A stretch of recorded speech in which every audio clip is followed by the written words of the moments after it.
ended on Saturday between the South African national team and the Super Eagles of Nigeria. Let's talk about all the games, talking about other African Cup of Nations result of games we saw on Friday, Saturday, and yesterday. South Sudan lost at home to Burundi by 2-5 goals, while Egypt got the better of Tunisia. This is a superiority game who actually takes the winner of the group emerges from this particular game, talking about the one between Egypt and Tunisia. And Morocco got the better of Cameroon, the host of African Cup of Nations. And Morocco, they've actually put themselves in the tournament already, while Comoros got the better of Malawi by 2-1. Seychelles, actually they are in the Nigerian group. They lost by 1-8 to Libya, and Libya put themselves in a good position to qualify for the next year's African Cup of Nations. Uganda got the better of Cape Verde by lone goal, while Namibia and Guinea-Bissau.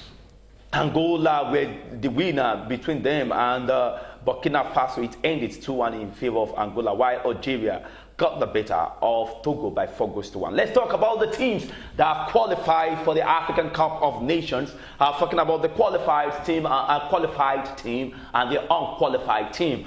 We have Guinea-Bissau, Ivory Coast, Cameroon, Egypt, Tunisia, Nigeria, Uganda, Senegal, Madagascar, Mali, and Mauritania all qualified for next year's African Cup of Nations. Among the teams that are out of the African Cup of Nations, we have Zambia. Zambia is a pity. Former winner, actually, is totally out of this particular one. And talking about the team in Nigerian group, talking about Seychelles, they are as well out of the African Cup of Nations come next year. Let's talk about the qualified team and the unqualified team. We have 11 already qualified.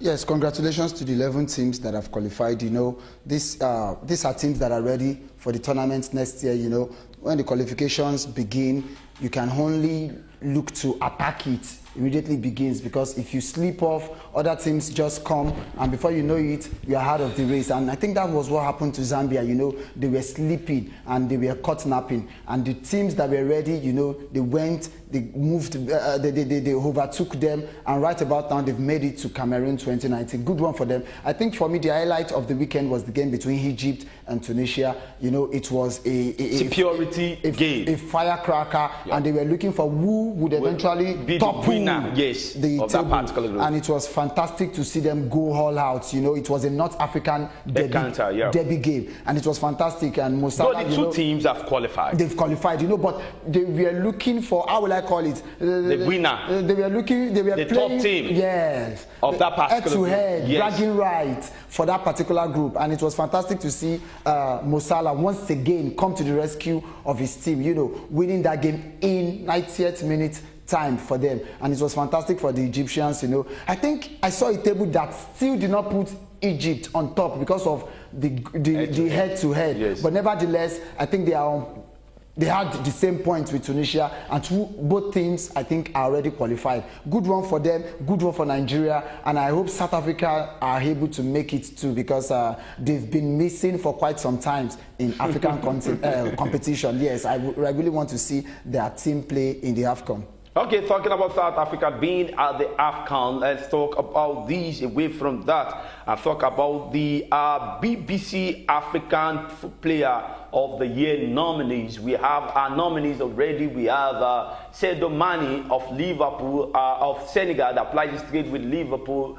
Mehdi Benatia of Morocco applied this trade with Juventus. We have Kalidou Koulibaly of Senegal that plays for Napoli in Italian Serie A. We have Panti of Ghana that applied this trade with Atletico Madrid, and the one that won the African Footballer of the Year award, talking about Mo Salah. Complete the number of the nominated guys. Let's talk about this. Yes, fantastic footballers. You know, they've done so well for their club side. They've done so well for their countries, and you can't just say one or these of them is not, you know, justifiable for the, you know, nominee. I think every one of them have done so well. But if you want to look at it, the highlight reel for 2018 is definitely Mo Salah, because of what about Sadio Mane? All of his performance for Liverpool Football Club, as well as yes, even the new season, he has been up and doing. He has been fantastic. but the goal ratio and statistics of Mo Salah is very frightening. I think he has scored some 50-something goals in 67 games or so for in Liverpool. just a season. You know, it's very frightening, and he has continued in such rich vein of form this season. So it's because of his statistics. It's not as if when you want to look at the work rate, work rate of Mane has a greater work rate than Salah, but Salah is very, very, how will I put it, is very, very lethal. He's very, very lethal. If he's up front, he scores, and that makes him a very, very good, you know, candidate for the trophy. He has pace, he has everything working for him very well, and he finishes well. But we don't want to rule out other contestants, but I think Sadio Mane and Mo Salah would be too much of a competition for the rest of the Okay, who will be the winner? Definitely Mo Salah. Okay, Definitely. you need to vote. Definitely, I will be voting. I voted already. I would vote. I'm not going to let the cat out of the bag. Let's move away from that and talk about these a little away from football this particular time. But we were talking about the Coal City Half Marathon. Coal City Half Marathon is a marathon that is being hosted in the maiden edition, and it will be taking place in Enugu State. You know, they are the coal guys. And what have you? Let me just give you this information that the winner of this particular one will be going home with huge money. Let's look at the male and female winners of the maiden Coal City International Half Marathon will receive a cash prize of $3,500. Organizers of the event have said the marathon event is scheduled for November 24th. And away from that, let's talk about tennis now and talk about Alexander Zverev. Just yesterday got the better of what number one. A whole lot of persons, how they said it was a stunner. Alexander Zverev found what number one, Novak Djokovic in straight sets, 6-4, 6-3, to win the season-ending ATP Finals and earn the biggest victory of his career. Let's talk about this. He got the better of Roger Federer at the semi-final, and he got the better of Novak Djokovic at the final. Good one for the young German. You know, he's just 21, and this already announced him to the whole world.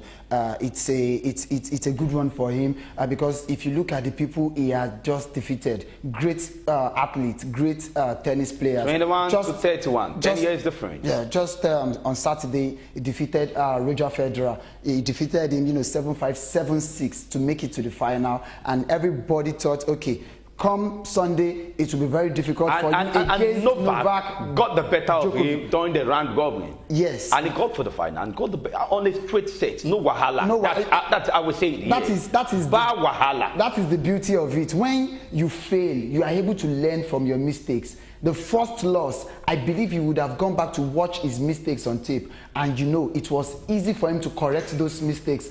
In the final of that particular tournament, 21-year-old German, you know, winning the let's talk about the prize money. 2 million pounds.